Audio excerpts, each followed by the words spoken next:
not just WWE officials, but she has heat from the WWE locker room. I heard after the night they were saying, "Oh, it's not a big deal.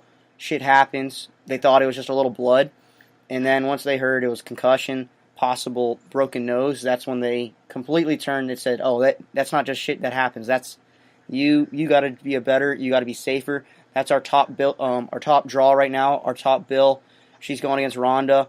You ruined a main event, and you can't have that." And so, I mean, yeah, she's in some trouble. I'm interested to see what WWE does with her at Survivor Series. I think she's going to get the work in the elimination match. So I can't find the last person who she injured, but yeah, she obviously did injure Zelina Vega at Evolution and gave her a concussion as well that kept her out of action for a week or two.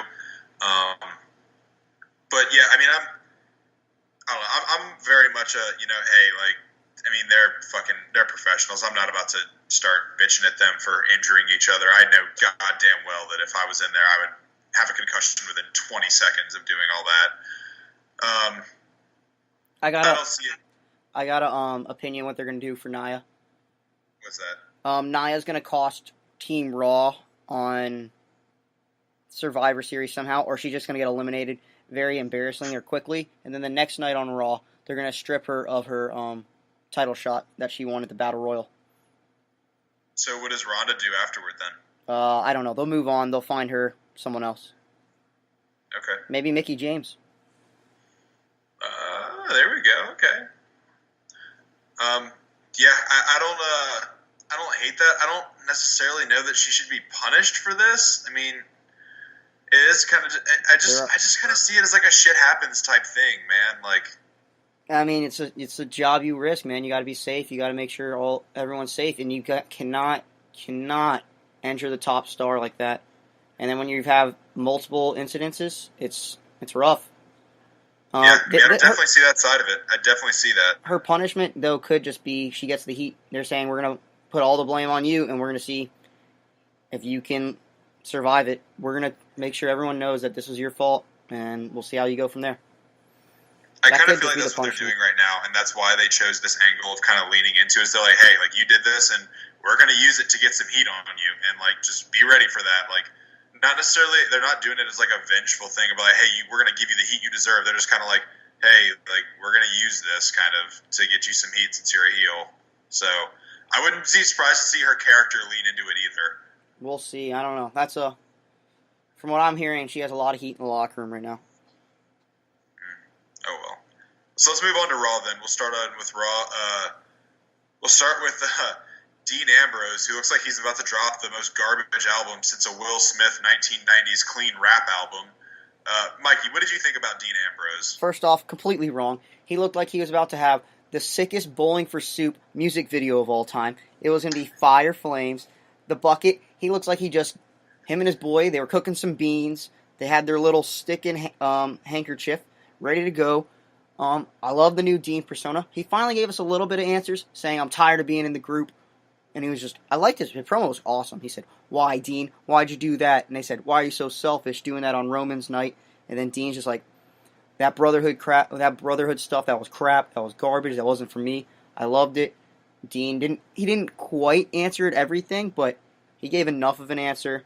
Made it seem like, hey, he's got some reason, and we'll see where it goes. And we still have more stuff to figure out. They're not pushing it too fast, and I really like that. Yeah, I feel like the picture of him throwing the vest into the fire is about to become a really big meme, I feel like. Maybe in the wrestling community, yeah. I feel like it's about to become a big wrestling meme where it'll be like, Dean will be WWE creative, and it'll be like, the vest will be Braun Strowman's title hopes, and they're just throwing it into the fire or something like that. We should make that meme we should make that meme, like, immediately. Alright, well, we're going to make that meme. Look for it to be posted along with this video after we get done making it.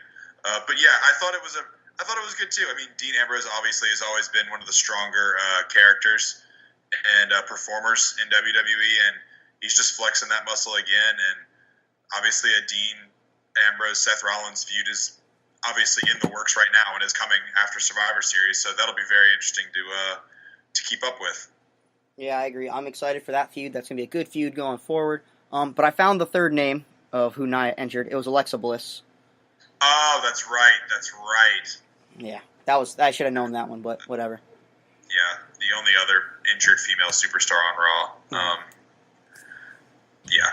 Anyway, so let's move on. So interesting thing happened on Raw on Monday night. Drew McIntyre came out to run down Kurt Angle again, which, might I say, he did a phenomenal job of doing. That man is a future Universal Champion, multiple time Universal Champion. But then Finn Balor came out to kind of like challenge him and call him out for helping him up, and then Claymore kicking him back down last week. Which I thought was interesting because that's like two very, very different styles that I think would go incredible together if they, can get off this whole Northern UK turf war that they're probably about to have or something like that. But Mike, I really like it. I think that's got potential to be a pretty cool little feud. I think it should happen though after McIntyre and Ziggler split up. Yeah, I think the feud definitely should happen. I agree. And I would like to see it for the Universal title one day. If you pair Drew McIntyre and Finn Balor up with anyone, really, they're going to have a good feud. But their sizes mesh very well. It's always it's good. It's just one of those stories you can really go behind, and both very excellent wrestlers. Would you say Drew's better on the mic than Finn? I'd say Drew's better on the mic. Drew is absolutely better on the mic than Finn Balor. Absolutely. Yeah, okay. So, yeah, I think they'll do fine promo-wise, and then I think they can carry it. Finn hasn't really got much mic time. Not enough to really give himself... He had it early when he was getting those first runs, but since then it's all been pretty generic, pretty boring. Yeah, I think Finn kind of gets by more just on his, insane popularity more than anything else, to be honest with you, which isn't a bad thing. He absolutely deserves it, but, I think he kind of, he doesn't, need to really, be a talker or anything, because he kind of, his wrestling kind of speaks for itself, and his, fan base speaks for him. I would say Finn Balor's in the category that Seth Rollins was in last year, before he really garnered that Intercontinental push where he started getting all his fans real back and he got the whole crowd hot. I would say that's about where Finn Balor's at. That's probably a pretty good comparison. I feel like a good, apt comparison. Mm-hmm. All right. Anything else you want to add to that? No, but let's talk about my favorite thing that happened on Raw last night, or Raw 2 nights ago, other than Becky Lynch beating the holy hell out of Ronda Rousey, and that was Elias calling Child Protective Services on Bobbie Lashley for kidnapping Leo Rush. I don't think I've laughed that hard since Home Alone, to be completely honest with you. Home Alone? Home Alone is the last time you laughed that hard? Home Alone is the last time you laughed that hard. Home Alone is the last time I laughed that hard. I laughed that hard. That's ridiculous. Whatever. Is it any more ridiculous than Bobby Lashley trying to talk out of his ass? Good God. No, I thought it was hysterical. I just thought the Home Alone, that last time you laughed that hard was since Home Alone. I just thought that was pretty ridiculous. Did you just watch Home Alone the morning of? Getting ready for the Christmas spirit? I watch Home Alone to get in the Christmas spirit. It is my favorite Christmas movie next to Die Hard, and I stand by that statement. Wow, good for you. My favorite Christmas movie is The Marine 6. Go watch it. Blu-ray, DVD. Go check it out. Here's an interesting question. Does Miz love his position as team captain more, or that Blu-ray copy of Marine 6 that he carried with him to the ring? The Blu-ray copy. Definitely the Blu-ray copy. I think so. So for Bobbie and Elias, I agree. Elias has been doing great with as a face. I wasn't really expecting that. I didn't know if he was going to make that transition. I didn't know how he was going to play. I know he's a charismatic guy, and he's going to be fine no matter what. I know a lot of people have been talking bad about Bobbie and Leo Rush, but I really enjoy them. I think they're pretty good together. They have a good dynamic. Makes Bobbie a lot more interesting. And go ahead. I agree with you. I still think the problem with the way the match was ended, though, is that it feels like Bobby Lashley is still being treated as a bigger star than Elias, when Elias is clearly the one that they need to be putting the emphasis on, Well, Bobbie probably only has a little bit... He doesn't have a long run in him. Elias is still young. He's got a lot more years left in him. That's fair. Okay, what else? What was I going to say? Oh, I actually forgot what. Matt Hardy tweeted out. I don't know if you saw this. So, would you rather walk with Elias or would you rather bend over with Bobbie? Walk with Elias every day of the week. I would much rather walk with Elias, but I'm starting to get into the bend over with Bobbie. Bending over with Bobbie sounds like a workout routine that just like isn't really going to do anything for me. It sounds like the next goat yoga or something like that. What was that one dude's name in SmackDown? Like 05, 06? He had the workout plan. He was so garbage. I got to look up that guy's name.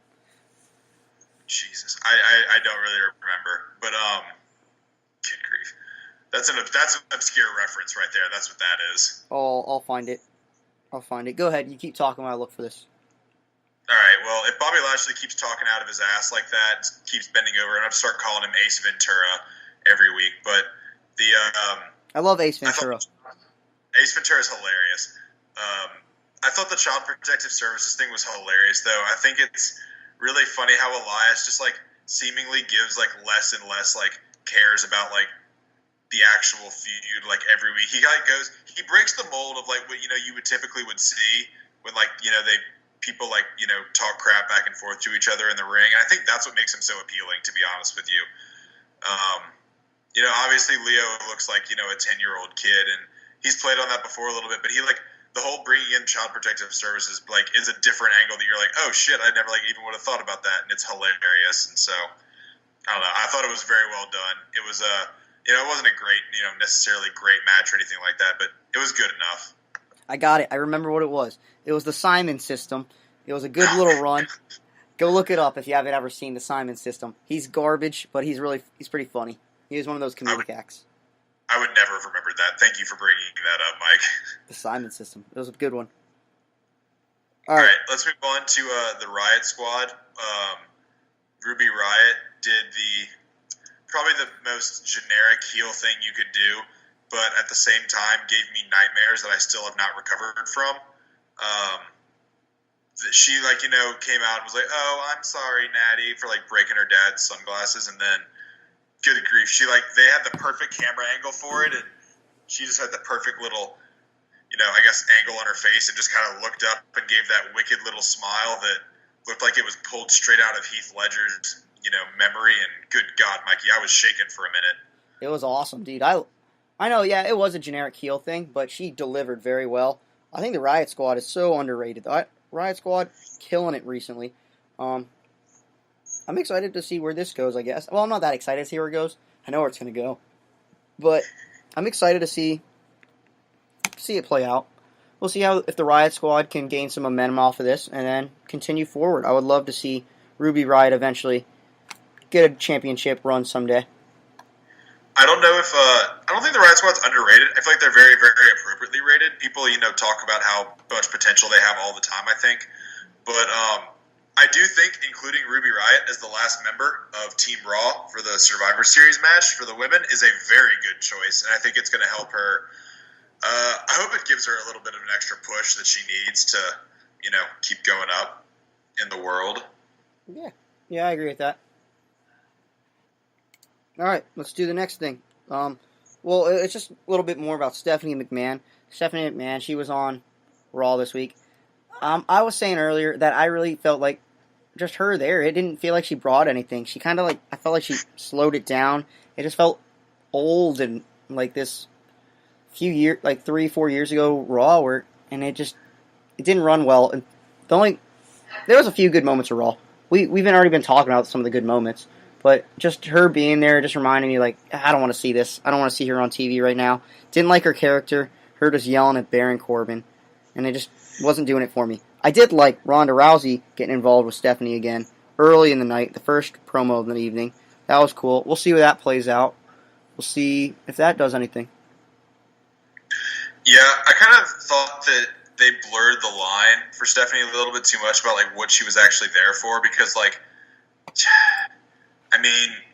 Braun Strowman kind of came out and did his thing, and it was a very face thing to do and be like, hey, give me my shit now, lady. And she kind of he kind of made a deal with her, a deal with the devil. I feel like it was a deal with the devil, so to speak. Yeah, exactly. And I don't know, it's just kind of it felt off. It felt weird. It felt out of character for all involved. And I didn't really I wasn't really on board with it too much. What I was on board with was Ronda Rousey getting in her face,